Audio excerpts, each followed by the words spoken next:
Bien-aimés dans le Seigneur, nous disons merci pour cette soirée que nous sommes ici. Nous sommes ici pour prier. Nous sommes ici pour être en connexion avec notre Dieu, le Dieu d'Israël, le Dieu de Jacob, le Dieu de Moïse. Nous disons merci pour ce rassemblement de cette soirée, où nous venons apprendre quelque chose de très important qui est la parole de Dieu. Mais avant de commencer, nous allons d'abord prier. Prier le Dieu d'Isaac, le Dieu de Moïse, le Dieu de Jacob. Nous commençons notre soirée par la prière. Nous disons merci à notre Dieu, lui qui est le Dieu d'Isaac, le Dieu de Moïse, le Dieu de Jacob. Merci pour ce moment où tu permets que nous arrivions à ce lieu, Père, pour te prier. Merci, ô Dieu, de ta sainte présence dans ce ministère, le ministère de l'évangélisation et de la restauration Christ de la Nouvelle Alliance à Jérusalem.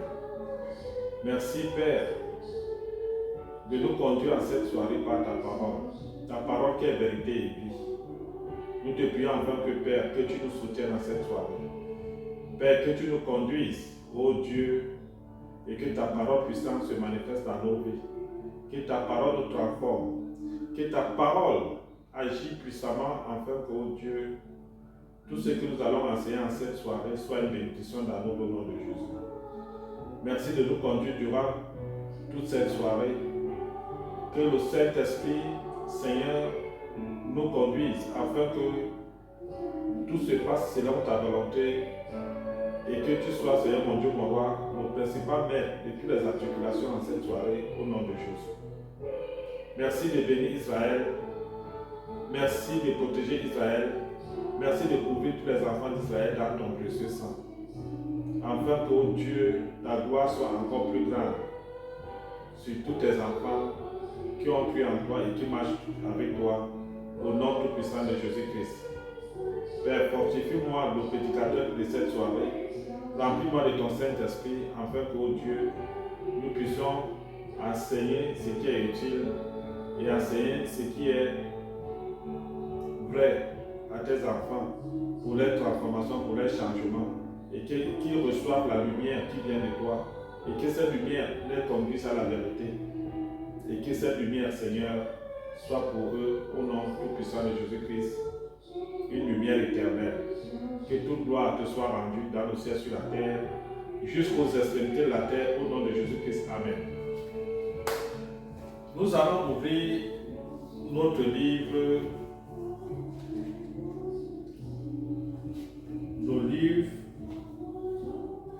Nous allons lire Ecclésiaste, du verset 4 au verset 17, où la parole de Dieu nous déclare de ne pas abuser les paroles devant Dieu. N'abuse pas ta parole devant Dieu. Parce que nous servons un Dieu vivant. Nous servons le Dieu créateur du ciel et de la terre. C'est Dieu qui nous a créés et il a mis en nous sa parole. Parce que sa parole est grande, sa parole est puissante. C'est sa parole qui révèle, c'est sa parole qui bénit. Et c'est sa parole qui donne la vie. Alors nous ne devons pas à cet effet, quand nous sommes avec Dieu, ou bien quand nous prions, quand nous voulons des exaucements, nous devons prier comme des enfants qui sont sages, des enfants qui ont la connaissance, des enfants qui savent ce qu'ils font avec leur Dieu. Parce que quand Dieu, nous sommes parfois dans des situations, nous avons des problèmes et que nous demandons à Dieu, Dieu nous donne ce que nous réclamons d'une manière ou d'une autre. Il prend le temps de nous donner cela. Et quand Dieu nous donne cela, il nous donne cela avec un bon cœur, parce que nous sommes ses enfants. Il nous donne cela parce que ça peut nous aider. Ce qu'il nous donne peut nous aider. Ce qu'il nous donne est utile. Ce qu'il nous donne, c'est quelque chose où il ne prête pas à quelqu'un d'autre, mais ça vient directement de lui. Et nous recevons cela. Alors, le livre d'Ecclésiaste 4, au verset 17 nous dit: ne te rends pas à la légère dans la maison de Dieu. Vas-y avec les intentions d'écouter. Cela vaut mieux que d'offrir des sacrifices à la manière des sots qui ne comprennent pas qu'ils agissent mal. Dieu nous recommande ici maintenant que nous devons aller dans sa maison. Sa maison, c'est quoi? C'est l'église. À l'époque, c'était des tabernacles. On parlait des tabernacles. C'était des tabernacles à cette époque-là. C'était des tabernacles. Aujourd'hui, ce sont des églises. Les tabernacles n'existent plus. Le tabernacle était une maison où qui rassemblait les serviteurs de Dieu. Ça rassemblait les chrétiens. Aujourd'hui, nous avons des églises pour rassembler les enfants de Dieu. Alors, Dieu dit que quand tu te lèves le matin, un dimanche ou un samedi en Israël, ou un vendredi, parce que ici les cultes commencent les vendredis en Israël, les samedis, pas de dimanche. Dimanche, il n'y a pas de culte en Israël. Les cultes, c'est les samedis. Et les cultes, ça commence les vendredis et les samedis. Nous avons la tranche de vendredi. Notre service ici, c'est le vendredi. Donc, Dieu dit que il faut te lever et que tu partes dans sa maison. Et quand tu pars dans la maison de Dieu, tu ne pars pas pour rentrer vide. Tu pars pour écouter la parole de Dieu. Cette parole qui est puissante, qui permet que tu sois édifié, qui permet que tu sois transformé. Cette parole même, qui est une parole de bénédiction. Tu viens à l'église pour écouter cette parole. À cause parce que c'est un enseignement pour ta bénédiction. C'est un enseignement pour que tu changes. C'est un enseignement pour que tu te transformes. Nous ne venons pas ici dans la maison de Dieu pour rien. Nous venons pour quelque chose. Nous venons pour quelque chose. Nous venons pour un bien que Dieu nous l'aide comme, qui nous a découvert dans sa parole. Dieu dit également que quand tu lui demandes quelque chose dans la prière, vraiment que tu pries Dieu avec foi, une grande foi, Dieu regarde ta manière de prier, il regarde ta façon de vivre avec lui. Vivre avec lui, c'est quoi? Il va regarder ton comportement. Dieu va regarder ton comportement. Il va regarder comment est-ce que tu vis avec lui. Dieu regarde toutes ces choses-là. Et maintenant, ce que tu as réclamé à Dieu, ayant déjà visité dans le spirituel, comment est-ce que tu as agi sur la terre, c'est en fonction de ça que Dieu te bénit. C'est en fonction de ça que Dieu va t'exaucer. Si tu es un brigand qui fait des choses qui ne sont pas bien dans la maison de Dieu, tu fais des choses qui sont contre la parole de Dieu. Si tu fais des choses qui ne sont pas dans le programme de Dieu, en ce qui concerne le péché, si tu pêches tous les jours, tu fais des choses qui ne marchent pas avec Dieu, comment est-ce que Dieu peut te bénir? Dieu ne va jamais te bénir. Dieu ne te bénira jamais. Il faut faire des efforts de marcher avec le Seigneur dans la vérité. Si tu ne marches pas dans la vérité avec Dieu, Dieu ne peut pas te bénir. Il ne te bénira jamais. C'est pour cette raison que Dieu dit, avant de faire toute chose, il faut d'abord te réviser toi-même. Si tu veux vraiment marcher avec Dieu, révise toi-même d'abord. Je veux marcher avec le Seigneur. Pour marcher avec le Seigneur, il y a des préceptes et des recommandations, des préceptes qui te donnent et il te recommande telle chose. Voilà comment est-ce que tu dois marcher. Tu ne dois pas faire ceci. Voilà comment je te recommande. Voilà ce que tu dois faire. Tu dois prier tous les jours. Tu dois lire la parole de Dieu. Voilà ce que Dieu te recommande. Il te dit ça tous les jours. Et si maintenant, tu ne veux pas marcher selon la voie de Dieu, comment est-ce que Dieu peut t'exaucer? Dieu ne va pas t'exaucer. Dieu ne va jamais t'exaucer. Si tu ne marches pas selon la volonté de Dieu, il ne va pas t'exaucer. Jamais. ça va venir comment pour qu'il t'exauce? Il faut que tu marches avec Dieu avec un cœur d'amour, un cœur de paix. Si ton cœur n'est pas un cœur d'amour, un cœur qui marche selon la volonté de Dieu, parce que Dieu d'abord est amour, il faut que tu sois aussi amour. Ça veut dire qu'il faudrait que tu sois quelqu'un qui est humble, que tout le monde accepte ton comportement. Parce que ce n'est pas tout le monde qui va accepter ton comportement. Si tu n'es pas humble, les gens ne vont pas accepter ton comportement. Tu dois être humble devant Dieu. Il faut pratiquer la parole de Dieu. Il faut être quelqu'un qui agit selon la volonté de Dieu. Mais si tu n'as pas toutes ces caractéristiques, ça ne peut pas aller. Ça ne peut pas. Ça ne peut pas. Tu demandes quelque chose à Dieu, Dieu exauce et il te donne. Avant, quand tu n'avais pas ces choses-là, comme je vois sur certaines personnes, et disent si Dieu me donne ceci, voilà ce que je vais faire. Si Dieu me donne ça, voilà ce que je vais faire pour lui. Mais il faut faire très très attention. Parce que quand nous lisons le livre d'Ecclésiaste 5, nous marchons au verset 4. Au verset 4. Ceux qui font des promesses à Dieu et qu'ils ne le réalisent pas. Tu fais une promesse à Dieu et tu ne la réalises pas. C'est un problème. Tu dis à Dieu que si tu me donnes, je vais faire.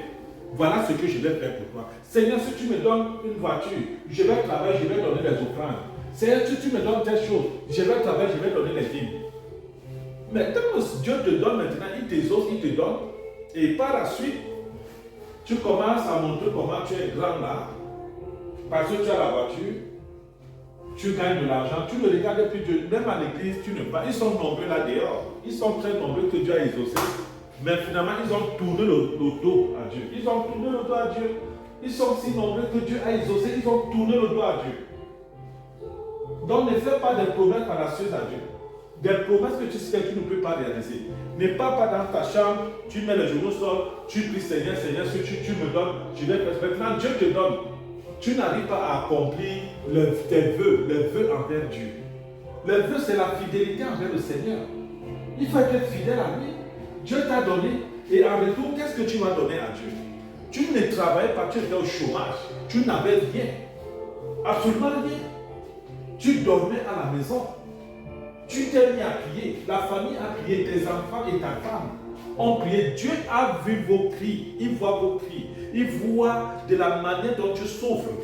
Dieu voit de la manière dont tu n'arrives plus à arranger ta famille, tu n'arrives plus à nourrir ta famille, tu ne travailles pas, tu es sur place. C'est madame qui sort matin, midi, soir pour aller prendre des petits beignets pour nourrir la famille.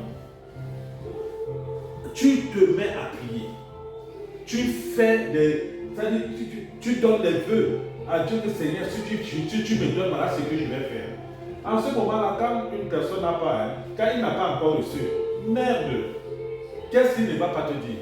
Quand une personne n'a pas encore reçu quelque chose de toi, qu'est-ce qu'il ne va pas te dire? Par exemple, quelqu'un vient là chez toi, il te dit, voilà, j'ai une situation, vraiment, il faut que tu m'aides. Je vais faire telle chose s'il te plaît, frère. Avec ce cœur de pitié d'un enfant de Dieu, tu prends quelque chose de très important pour l'élever, tu lui donnes. Mais dès qu'il reçoit cela, allez, il est parti. Même t'appeler, lui qui t'appelait tous les jours, il prenait le temps à t'appeler. Il t'appelle, vous causiez. Il t'appelle, il te dit ses projets. Il t'appelle. Maintenant que tu l'as aidé, tu ne le verras plus. Ils sont nombreux là dehors. Nombreux que Dieu a aidé et il ne veut plus faire marche arrière pour reconnaître que Dieu. Ils font des fausses promesses à Dieu. Dieu te dit aujourd'hui, dans Ecclésiaste 5, au verset 4, que ne lui fais pas de fausses promesses. Avant de lui faire une promesse, il faut que tu t'arranges. Que tu vas le faire. Arrange-toi que tu vas faire ces promesses. Seigneur, si tu me donnes, voilà ce que je vais faire. Il faut t'arranger pour ça. Arrange-toi que tu fasses ce que tu as dit à Dieu. Si tu ne t'arranges pas sur ce que tu as dit à Dieu, c'est un problème. Ça sera un problème. Arrange-toi que ce que tu as promis à Dieu, que tu le lui donnes. Que tu le lui donnes. Si tu ne lui donnes pas, c'est une situation. C'est pour cette raison que ce soir, nous disons aux chrétiens, ceux qui croient en Christ, ceux qui font la volonté de Dieu, de manifester le plus souvent ce qu'il donne comme promesse à l'Éternel. Vous devez manifester ce que vous faites comme promesse à Dieu. Parce que quand Dieu, tu n'as pas encore, tu es dans les problèmes, tu es dans les situations, tu es dans la souffrance, tu dis à Dieu que si tu me donnes, voilà ce que je vais faire. Et par la suite, tu ne le fais pas. Quand nous lisons le livre de l'Ecclésiaste, je reviens toujours sur l'Ecclésiaste, parce que c'est là où Dieu parle de ces réprimandes-là. C'est une réprimande que Dieu fait, que ne me propose pas de me faire quelque chose et que demain que tu ne le fasses pas. Quand tu ne fais une promesse, il faut la réaliser. Mais si tu penses que tu ne peux pas le faire, ne viens pas prier pour nous faire des promesses. Dieu est clair là-dedans. Nous lisons Ecclésiaste 5, au verset 4. Il dit, si tu fais une promesse, au verset 3 d'abord, si tu fais une promesse à Dieu, accomplis-la sans retard. Si tu dis à Dieu que Seigneur, je vais faire pour toi, Seigneur. Si tu me donnes, je vais faire. Et que Dieu te donne, ne retarde plus. Fais cela immédiatement, tu quittes dessus. Réalise cela, tu quittes dessus. C'est comme ça que Dieu demande. Je commence à réfléchir, oh Dieu m'a donné 2 millions. Bon, les 2 millions qu'il m'a donné, il faut que je commence à faire ceci, je commence à faire cela. Tu commences à réfléchir. Non, ça ne va pas aller. Avec Dieu, ça ne marchera pas. Tu ne pourras pas. Il faut faire attention. Avec Dieu, il faut réaliser. Dès que Dieu te donne, ne tourne pas le dos, va directement. Il y a parfois, il y a des gens qui ouvrent le commerce. Ils prient, Seigneur, ouvre-moi ce commerce. Et Dieu ouvre le commerce. Il a un bon commerce. Il dit à Dieu que Seigneur, si tu m'ouvres ce commerce, je ferai beaucoup pour toi. Dieu prend le temps de l'ouvrir un commerce. Il est assis dans son commerce. Il vend. À la fin du mois, il fait ses calculs, ce qu'il a mis comme ce qu'il a mis comme argent. Maintenant, il calcule, il reçoit son bénéfice, il oublie Dieu. Avec son bénéfice, il commence maintenant à calculer autre chose. Il fait des calculs sur autre chose. Ce qu'il doit faire avec de l'argent. Il fait des calculs déjà sur autre chose et il oublie que c'est Dieu qui lui a donné ce commerce. Il lui a donné un forme de commerce. Même enlever les prémices, parce que Dieu dit que le premier argent que tu reçois, le bénéfice que tu reçois sont des prémices. Tu dois mettre dans l'enveloppe et aller déposer à l'hôtel du pasteur. Combien de chrétiens le font aussi dehors? Il n'y en a pas. Il n'y en a pas. Ton premier bénéfice, mets dans le paquet, tu peux donner à l'hôtel, tu peux donner à Dieu. Beaucoup ne le font pas. C'est pour cette raison que Dieu déclare ici dans sa parole que il dit, si tu me fais une promesse, accomplis-la sans retard. Car il n'accomplit-la sans retard. Car Dieu n'aime pas ceux qui agissent sans réfléchir. C'est pourquoi tiens ce que tu promets. Il vaut mieux ne pas promettre que de promettre sans tenir parole. Le livre d'Ecclésiaste 5, au verset 3, 4, 5 parle beaucoup de ça. Nous devons faire très attention. Quand nous promettons à Dieu, faisons des efforts, des gros efforts, vraiment d'accomplir le vœu que nous faisons à Dieu. Nous devons accomplir ces vœux directement. On ne doit pas attendre. Dieu m'a donné, moi, ce que je donne à Dieu. Tu ne dois pas attendre pour commencer à chercher le jonglage. Et c'est ce qui fait ma force aujourd'hui. Moi, j'ai vite compris la méthode. Quand je demande à Dieu que Seigneur, il y a un serviteur qui a des problèmes, mon Dieu, qu'est-ce qu'il y a de faire pour lui? Seigneur, accorde-moi une faveur. Si tu me donnes cela, Seigneur, je vais réaliser ce dont je t'ai demandé. Voilà un servant, voilà un serviteur qui a des problèmes. Qu'est-ce qu'il y a de faire, Seigneur? Je vais prier et Dieu va exaucer mes prières, il va me donner. Et quand Dieu me donne, je ne réfléchis pas. Dieu m'a donné, je ne vais pas appeler mon épouse que c'est Dieu nous a donné l'argent, allons manger nos bobos chori, allons peut-être boire dans les bars. Non, non, non, non, non, non. Quand Dieu me donne déjà, c'est déjà dans mon agenda, dans mon esprit. Mon esprit, c'est mon agenda. Que je dois réaliser telle chose à telle personne. Je dois réaliser telle chose à telle personne. Je dois réaliser telle chose à telle personne. Et je le fais directement. Si ce que Dieu me donne, c'est même par exemple mon salaire. Tant que je ne réalise pas cela, tu ne restes pas tranquille. Parce que je le fais. Je sais qu'en retour, Dieu va comprendre que ce que je lui ai dit, je l'ai fait. Et parfois, je laisse souvent comme ça, je sors tout mon argent pour réaliser certaines choses pour des servants et des serviteurs. Je laisse bras ballants. Comme j'ai les loyers à Yaoundé, je paye tout. Je réalise les vœux que j'ai dit à Dieu, Seigneur, donne-moi. Je dois réaliser tel vœu. Je dois réaliser. Je le fais. Je laisse bras ballants. Je tourne le dos, je prie Dieu que Seigneur, tu m'as donné quelque chose de très important.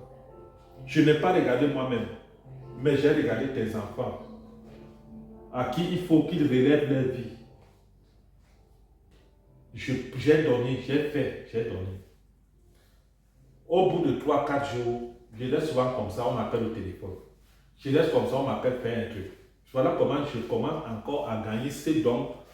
J'en avais besoin. Dieu me redonne encore. Il me redonne ce que j'ai eu à dépenser. Il me donne encore, même s'il ne donne pas la totalité, il me donne quand même une partie. Et c'est avec ça que je vis parfois avec ma famille. Ce n'est pas que c'est tout le temps que Dieu va me donner, je vais donner aux gens. Non. Parfois, Dieu me donne. Quand il me donne, j'ai une partie que je donne aux gens. Je ne donne pas à tout le monde. Une partie, je donne à certaines personnes. Moi, si je reste avec ce que je peux recevoir, je paye toutes les factures. J'arrange toutes les factures. Ma femme et moi, on reste avec peut-être quelque chose avec les enfants pour manger. Parce que je respecte la parole de Dieu.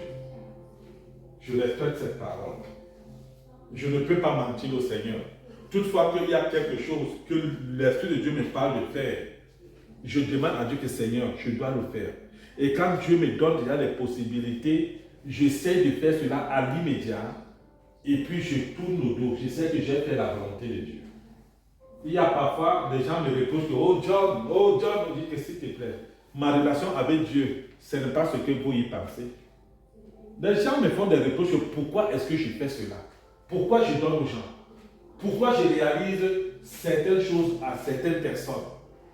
Je leur ai dit, attention, peut-être le Dieu que je sers, c'est lui qui est à la commande de tout. C'est lui qui m'envoie faire et non vous. Je ne fais rien au hasard. Jamais. C'est Dieu qui m'envoie faire. Et parfois, Dieu m'envoie faire comme ça pour éprouver la personne, pour voir à quel niveau de foi cette personne est. Parce que quand Dieu te donne quelque chose, Dieu te donne un bien, il te donne de l'argent, que voilà le bien va faire. Et si tu n'es pas ça, tu prends ce bien-là, tu dilapides ça, mais c'est un problème. C'est comme les 5 talents. Dieu a donné les talents à ces jeunes garçons. Mais l'autre n'a pas été sage. L'autre ont pris les talents, ils ont fructifié. Ils ont fructifié pour que ces talents-là puissent aider les autres. Mais l'autre a pris ses talents à les garder. Il a gardé pourquoi? C'était une erreur, puisque les gens s'ouvrent, les gens ont faim. Tu devrais prendre ces talents-là, tu fructifies pour donner et en garder maintenant le bénéfice. Pour relever la vie de certaines personnes, relever la vie du patron, celui qui vous avait révélé les talents. Que de garder les talents et que le patron n'avance pas. Parce que quand c'est gardé, ça n'avance pas. Le patron te dit que voilà, va acheter les choses, tu multiplies de l'argent. Quand il rentre, mais voilà ce que ça a donné. Et nous connaissons tous les résultats. C'est que ça, les résultats.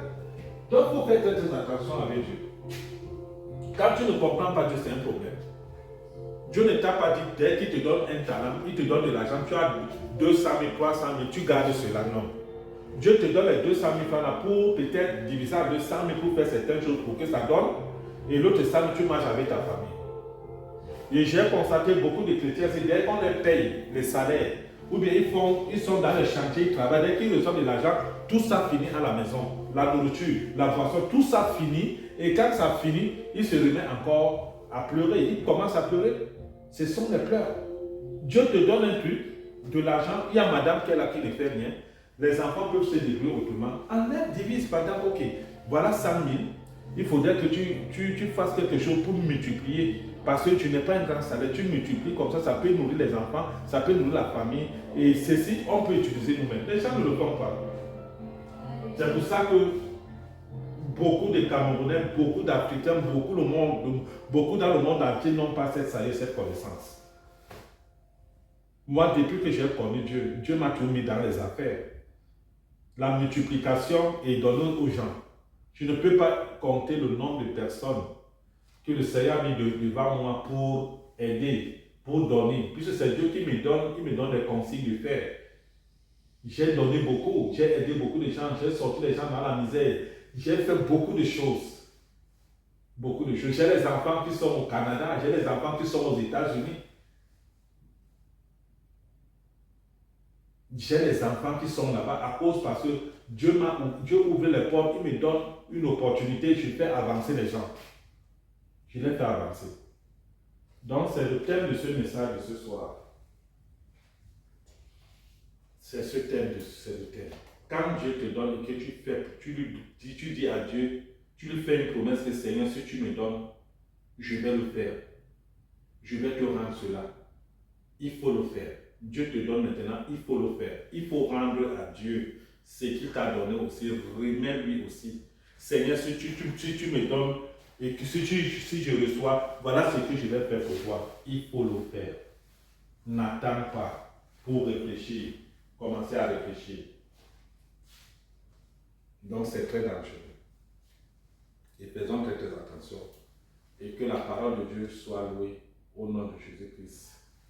Amen. Tu es Yahweh, et tu es Yahweh. Tu es Yahweh, et tu es Yahweh. Tu es Yahweh, tu es Yahweh. Alpha, Omega. Tu es Yahweh, tu es Yahweh. Alpha, Omega. Que le Dieu d'Israël vous bénisse, qu'il vous bénisse encore et davantage, que vous ne manquiez pas dans cette maison, qui est sa maison, pour venir suivre et écouter la parole de Dieu. Soyez bénis au nom de Jésus-Christ.